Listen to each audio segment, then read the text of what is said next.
اهلا وسهلا بيكم حبايبي في مصر وبره مصر. اهلا وسهلا بيكم في برنامجكم ما تيجي نبطل. النهارده هنتكلم على موضوع خطير جدا، موضوع بيمس جميع شبابنا في مجتمعاتنا، وهو شرب الحشيش او الدخان الازرق.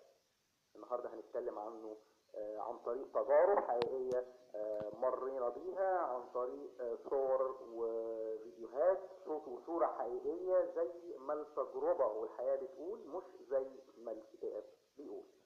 هنتكلم النهارده عن عالم الحشيش او عالم سمسم زي ما انا بطلق عليه، لانه عالم خيالي من صنع الشخص اللي بيشربه. بيمثل له انه بمجرد ما بيولع سيجاره الحشيش بيخرج له دخان ازرق يقول له شبيك لبيك، خد نفسين والبس في الحيط. ايوه، البس في الحيط. وده اللي هنعرفه في الحلقه الجايه، بس ما تنسوش تعملوا لايك وشير عشان ابعت لكم اللينك.